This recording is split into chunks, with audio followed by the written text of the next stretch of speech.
Discipline. It's a word that comes up a lot in parenting, schooling, and life in general. Do we have a problem with it? Do you have a problem with it?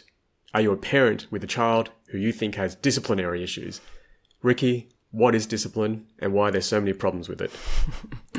Well, as soon as I found out that the word discipline comes from the word disciple, it gave me a whole new take on the subject. Mm-hmm.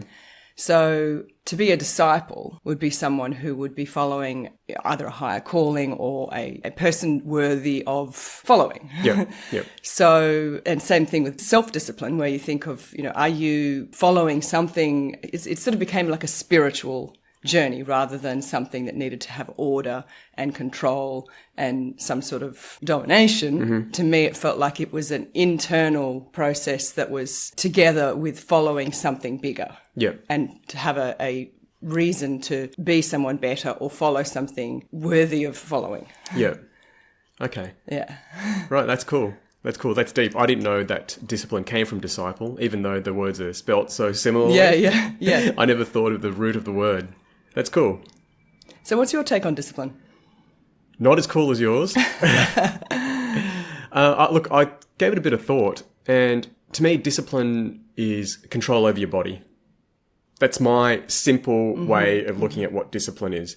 Mm-hmm. It's the strength of the mind relative to the body. Mm-hmm. Mm-hmm. So when I think of the issue of having little discipline, it means that your mind can't really overpower your body. Mm-hmm. So, for example, we get stuck in places. For example, the couch, the bed, to a drug, to a certain sensation, to hearing the chimes go off when you're playing the poker machines and seeing those lights. Mm-hmm, mm-hmm. We get addicted to those things. We get stuck in those situations because we get some sort of stimulus, comes into the gut, and we get attached to that feeling. And we like that feeling. Now, if it's not good for us, we should, cast it aside and do something else. But that comes down to the strength of the mind. Mm-hmm. So when I looked at it, I thought of discipline as being control over your body, the strength of your mind relative to your body.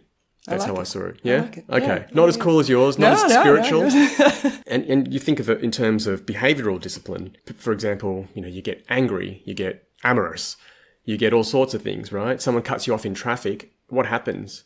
You don't feel it in your knuckles, even though, you're grabbing onto the steering wheel like this. You're feeling it here in the gut. That's where you first feel your anger. You feel your breath change. That's your body. These are physical things. Nothing's happening in your mind.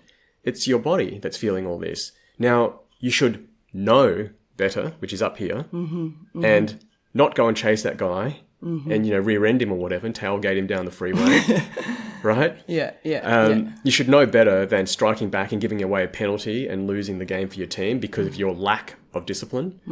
But this feeling, it overwhelms you. And then this doesn't work anymore. You can't even think because this is too strong. So that's how I came up with that definition. So you feel like discipline is the act of using your mind to shape or control the way that your body responds to the stimulus from the outside world, sort of thing, or to be the governing force. Don't let your body kind of control everything. Yeah, exactly. Now, imagine all the people out there who have cheated on their partners, right? A lot of it is purely out of lack of discipline. They just couldn't control themselves in that moment. Now, that doesn't mean that they didn't love their partner or anything. It just means that they weren't strong enough in that moment. Going back to what Riki said about being a disciple, it also means that their partner wasn't important enough either for them to be a disciple.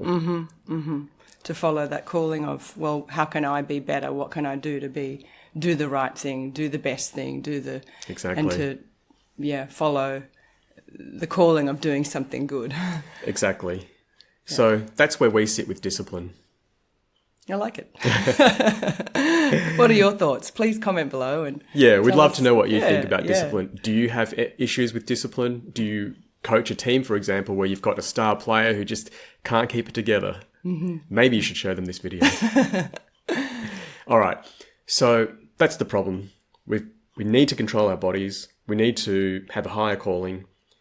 We often let our bodies take over us. For example, I've been stuck on the couch way more than I should be, right? I know I should be standing up and doing other things, but it's too enticing. How many of us sit there scrolling through our phones, looking through YouTube shorts and whatever else, instead of doing what we're supposed to do, right? That's because we're comfortable. Our body's saying, this is good. So discipline will allow you to break inertia. It allows you to change the momentum of life. It allows you to turn that ship around. All right. So as homeschoolers, there's not a lot of structure at times, and it's all on us as parents and on the children as the learners. So discipline is a really important factor when it comes to homeschooling. So Riki, as homeschoolers, how can we address discipline and self-discipline? I think it has to start with self-discipline. I think that if children observe their primary caregivers living a disciplined life, then naturally they will follow that kind of behaviour. So role modelling. Yes. Okay. So tip number 1, step up. Yeah. Be a role model. Be a role model, yeah. Be self-disciplined, where if you've got a particular goal that you want to achieve, do it. Set the time for it and take the steps to make it happen. So firstly, we need to know that it's important enough to shift things around in order to make time for it. Right? So I'd say tip number 2 is know what is important to you and to your child. It's really vital that a child isn't pushed into something simply because it's something that's done. For example, our eldest son has started learning piano. Now, it's not a huge thing for him, okay? This isn't something he was dying to do. We found an electric keyboard on the side of the road. We're like, we should take that home. And we also got a music book from the side of the road. And I was like, hey, do you want to learn how to read music? He's like, yeah, all right. That was it. That's the strength of his commitment there. That's the level of commitment. And I'm not going to flog him and go, hey, we found that keyboard, you better use it. Okay? I spend a lot of petrol driving around looking for stuff on the side of the road. Use it. So, look, it's not that important. So if we do it, we do it. It's a bit of extra stimulus. It's a bit of something more to know in your life, but it's not a huge deal to him. So, we're not going to force him to sit down and learn piano when it was just one of those, let's give it a go sort of things.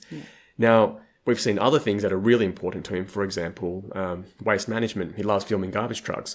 We were on holidays and he's like, Daddy, can we film a truck tomorrow morning? I'm like, yeah, sure. What time? He goes, 6 o'clock. And this is me. And this is like an hour's drive away. Going, yeah, sure. Yeah, we can do that. What time do we need to be up? He's like, 5. I'm like, yeah, sounds good. Now, in terms of discipline there, it's not even a question for him. This is what he loves. So there's no need for him to inner drive is there. Exactly. The calling is there. He will control that tired body of his and get out of bed. For me, the love of my child, the commitment to him and his learning trumps all else. I don't care. I don't care about anything else. Yep, I'm tired. I'd rather be in bed. I'm on holidays. But no, you want to do this? Let's go do it. And it turned out to be fantastic. He got some really good footage. Rare truck. A very rare truck. And then we had a swim at a beach on the way back. So everything went really well that morning. So know what's important and if it really matters or not. I remember when I was a kid, I started martial arts training, and there were those days where, it's raining and you're in this tiny little community hall and you're wearing a very thin gi and you're like, oh, do I want to be there tonight? Most of the time I did. And, I wanted to be there. But I can understand if there's kids out there who it's not their primary goal to be a champion martial artist or to get a black belt or anything like that. It's purely because, their friends do it. They're encouraged to do it just for some basic self-defense. But, it's not their passion. So I certainly don't flog people over that. My son, I do a lot of boxing with him and general self-defense. But, we haven't done it for a little while and it's not his huge passion. But we just do it just to keep active. Yeah. I think another area that discipline really comes into play is self-care and nutrition and health.